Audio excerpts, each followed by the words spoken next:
नमस्कार मित्रों, पुनः स्वागत है आपका। आज की जो क्लास है वो जाट राजवंश से संबंधित है। और जो आप ऊपर पट्टी में लिखा हुआ जो हेडिंग देख रहे हो, इतिहासकारों ने लिखे जाट के ठाठ है। मैं बताऊंगा जाट के ठाठ। मित्रों, जाट साम्राज्य राजस्थान की आन बान और शान था। दो रियासतें भरतपुर और धौलपुर जाट साम्राज्य थी। कथ्य है कि इन्होंने परेरियों का काम किया था।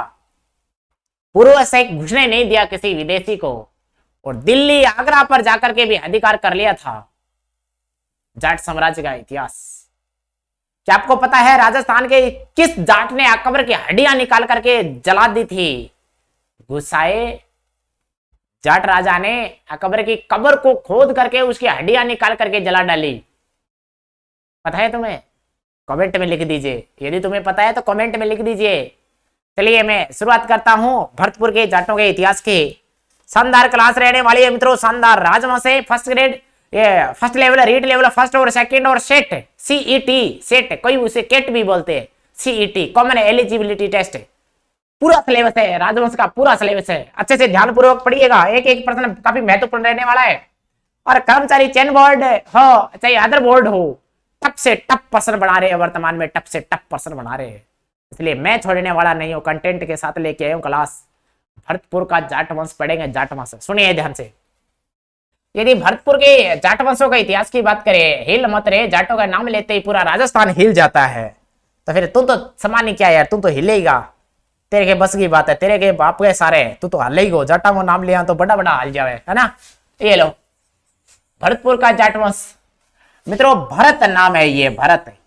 ये भारत नहीं है, क्या नाम है वो? भरत नाम है। भरत दिख रहा होगा, भरत नाम है। भरत का मतलब क्या है? भरत मित्रों ध्यान रखना, दशरथ, दशरथ पुत्र था। दशरथ, दशरथ के पुत्र भगवान राम, लक्ष्मण और भरत शत्रुघ्न, चार पुत्र थे। उनमें से ये दशरथ का पुत्र है कौन सा? भरत। और इस भरत के नाम पर ही भरतपुर की स्थापना हुई। किसकी? भरतपुर की स्थापना हुई। भरतपुर की स्थापना किसके नाम पे हुई? तो दशरथ पुत्र भरत के नाम पे भरतपुर की स्थापना हुई। इतिहासकार ऐसा लिखते हैं। और पूछ ले, आधुनिक भरतपुर की स्थापना किसने की? फिर पूछ ले, आधुनिक भरतपुर की स्थापना किसने की? आधुनिक भरतपुर की स्थापना किसने की? तो फिर आपका उत्तर चेंज हो जाएगा। तो फिर बता देना सूरजमल ने। किसने की? तो फिर बताना है सूरजमल ने की। पूछ ले कब की? तो कब का उत्तर आएगा? 1733 ईस्वी में। कब की? 1733 ईस्वी में की। ओके, मैंने कहा भरतपुर के जाटों का इतिहास पढ़ रहे हैं, और भरतपुर का जाट वंश है वो अपने आप में किससे संबंध जोड़ते हैं? तो बता देना दशरथ पुत्र भरत से।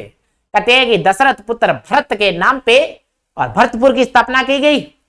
और आधुनिक भरतपुर की स्थापना की बात करें, चर्चा करेंगे, तो फिर उत्तर आएगा सूरजमल।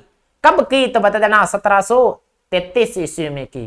ओके, आगे बढ़ते। गोकुला, कौन था गोकुला?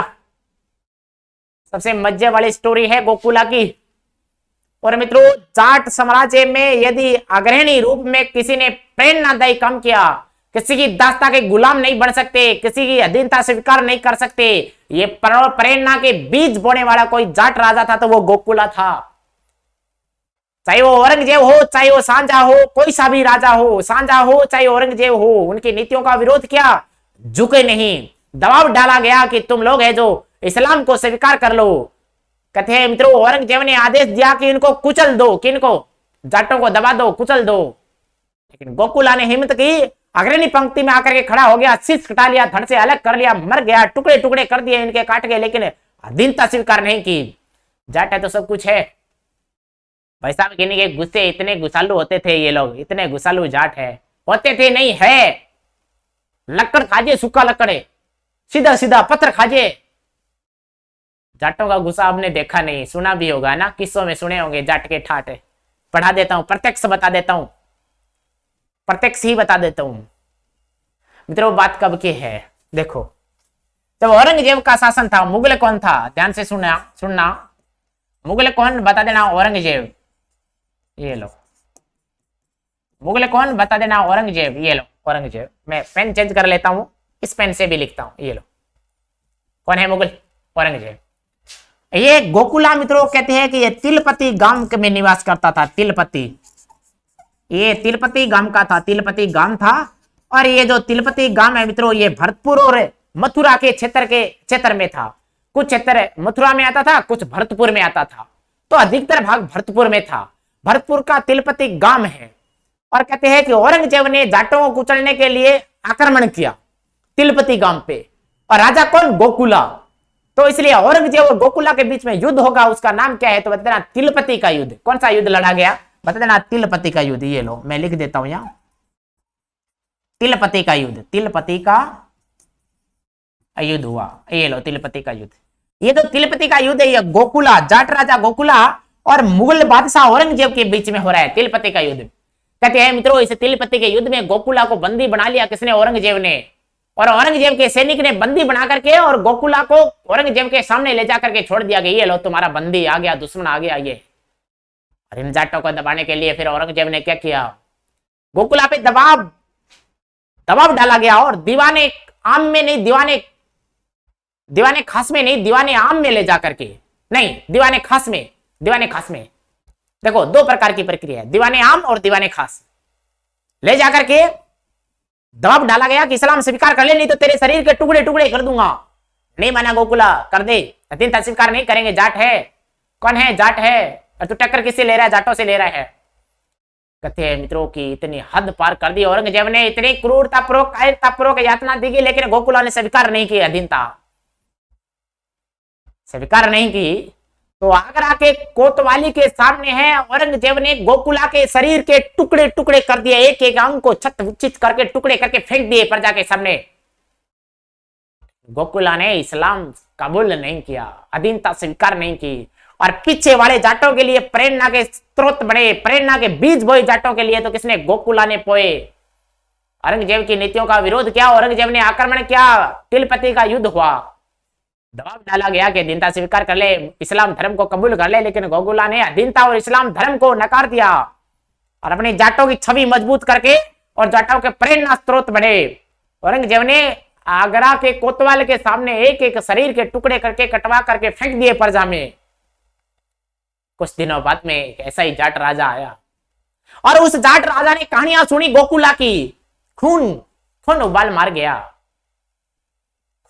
गया। अगले पेज पे चलता हूं। नाम क्या है भाई साहब उसका? तो बता देना राजा राम जाट। और राजा राम जाट को यह बताया गया कि ये मुगलों ने इतने अत्याचार किए तुम्हारे पूर्वजों पे। तो कहते हैं कि भंजा नाम का राजा था मित्रों, जाट राजा। देखो सुनाता हूं कहानी। ये लो जाट राजा। और जाट राजा कौन सा था? बता देना भंजा नाम का जाट राजा। इनके कितने संतान? 7 पुत्र थे। और उन 7 पुत्रों में से मित्रों, इन 7 पुत्रों में से सबसे बड़ा पुत्र था ना, उसका नाम क्या था? तो बता देना राजा राम जाट था। राजा भंजा का पुत्र है। 7 पुत्रों में से बड़ा पुत्र था राजा राम। और इस राजा राम को कहानियां सुनाई गई किसकी? बता देना गोकुला की कहानी सुनाई कि ऐसे तुम्हारे पूर्वज हुए गोकुला, जिसने औरंगजेब की नीतियों का विरोध ही नहीं, इस्लाम को कबूला ही नहीं, बल्कि कुर्बानी चढ़ गए। कहते हैं कि राजा राम जाट के खून है वो उबाल मार गया। और इसने कहा कि कहां है अभी वो? मर गया। अकबर भी मर गया, जहांगीर भी मर गया। तो इसने कहा कि उनकी कब्र कहां है? तो किसी ने बताया उसकी कब्र सिकंदरा में है। इनकी किनकी कब्र है? तो बता देना अकबर की। इसने पूछा राजा राम ने कि गोकुला को यातना देने वाले वो कौन थे? तो बता देना औरंगजेब थे। तो फिर उनके पूर्वज कौन थे? कि अकबर की औलाद थी क्या? उनके परिवार से था क्या वो? हाँ, कि अकबर की औलाद जहांगीर थी, जहांगीर की औलाद सांझा, और सांझा की औलाद है ना वो झंडूबाम थी औरंगजेब। उस औरंगजेब ने कटा दिया था गोकुला को। तो फिर इसने ढूंढा किसको? कि मूल जड़ कौन है? कि अकबर है। तो इसने कहा कि अकबर है। कि अकबर की कब्र कहां है? तो फिर किसी ने बताया सिकंदरा में है। कहां है? सिकंदरा में। फिर किसी ने पूछा कि सिकंदरा कहां है? इसने पूछा सिकंदरा कहां है? तो बता देना आगरा में है। किसी ने बता दिया आगरा में है। मित्रों जाकर के सिकंदरा में अकबर की कब्र से अकबर की हड्डियां निकाल करके पेट्रोल छिड़क के जला डाला उसको। इतना गुस्सा भर गया था इस बंदे में। मेरी पूर्वज गोकुला को काटने वाला कौन था? कि अकबर था। अकबर की औलाद थी। कौन था? औरंगजेब था। औरंगजेब ने काटा था। तो फिर औरंगजेब की पूर्वजों में महान कौन था? तो किसी ने बताया कि अकबर था। तो मैं औरंगजेब कोई नहीं, उनकी पूरे पूर्वजों की हड्डियों को जला दूंगा। तो गुस्साए हुए इसने मित्रों जाकर के अकबर की कब्र को खोद करके सिकंदर आगरा से और उसकी हड्डियों को जला दिया। कहते ना जाट के ठाड़ी इनकी रीछ है ना इतनी खतरनाक होती है, भाई पत्थर खा जाए, दांत कौन टूटाएगा, पत्थर खा जाए, जाट की रीछ देखी कौन दे। तो देखिए आप तो देखने लग रहे है ना, ये जाट है, भरतपुर के जाट है, इतने इतने अत्याचार सहे फिर भी मित्रों ये झुके नहीं। इसलिए जाटों का साम्राज्य इतिहास में कभी मिटता नहीं, अमिट है, अमर है, अजर है। और सिखाया जाता है कि भरतपुर के जाट वंश को पढ़ो और फिर जाटों का इतिहास खंगोड़ो। पहले जाट भी आन और शान के साथ में बोलते हैं कि भरतपुर वाले जाट है ना। चलिए अगले पेज पे चलता हूं। ये लो लोहागढ़ का अभेद्य दुर्ग, लोहागढ़ का अभेद्य दुर्ग मित्रों, चाहे वो तुर्की आक्रमण हो, चाहे मुगलों का आक्रमण हो, किसी का आक्रमण हो, कोई जीत ही नहीं पाया। विजित विजय ही, सुदृढ़ दीवारें, प्राचीरें, अरे भेद्य दुर्ग, कोई नहीं जीत पाया लोहागढ़ दुर्ग को। इसीलिए इतिहासकारों ने इसे लोहागढ़ की संज्ञा दी। किसकी? लोहागढ़ की। लोहे के समान ये गढ़ है, कोई जीत नहीं पाया, कोई तोड़ नहीं पाया। बहुत सारे मुगलों ने आक्रमण किए, गेट खोलना चाहा, किले के गेट खोलना चाहा, लेकिन तोड़ ही नहीं पाया कोई। आज देखो ये धोकड़े के वृक्ष मित्रों, पहाड़ियों पे सर्वाधिक पेड़ किसके किसके उगते हैं, ये भी पूछा गया। राजस्थान पुलिस में पूछा गया कि पहाड़ियों पे वनस्पति है कौन सी, क्या कहलाती है, बता देना। धोकड़े के वृक्ष। कौन से? धोकड़े के वृक्ष होते हैं धोकड़े, वो छोटी छोटी झाड़ियां होती है ना, धोकड़ी की झाड़ियां होती है, धोकड़े के वृक्ष होते हैं वो। ये लो अगला पेज। ये भरतपुर के लोहागढ़ का किला है, उसकी प्राचीर है। अरे कभी घूमने के लिए जाओ तो इन्हें प्राचीरों को अच्छे से निहार के आना। और वहां का जो किले के दरबारी है, अरे मित्रों वहां इतिहासकार वो घुमा के लेके आते हैं ना, वो अच्छे से इतिहास बताते हैं। तो वहां विचित्र प्रकार की पेंटिंग भी है। भरतपुर के जाट राजाओं ने पेंटिंग का कार्य कला के क्षेत्र में भी काम किया है, साहित्य के क्षेत्र में भी काम किया है, और वो भी देखे आइए। आज की क्लास में इतना ही। ये जाट इतिहास की पहली क्लास है। जैसे जैसे आगे बढ़ेंगे और भी बेहतरीन क्लासें होने वाली है जाट वंश की। इस क्लास में इतना ही, बाकी अगली क्लास में। धन्यवाद आप सभी का। यदि जाटों का इतिहास पढ़ करके जोश आ गया हो, जाटों का इतिहास पढ़ के जोश आ गया हो, तो कमेंट बॉक्स जरूर कीजिएगा। कमेंट बॉक्स में कमेंट जरूर कीजिएगा, यस सर जोश आ गया है। इसीलिए जाटों को कहते हैं कि जाट है तो आन है और बान है और शान है राजस्थान की। ओके।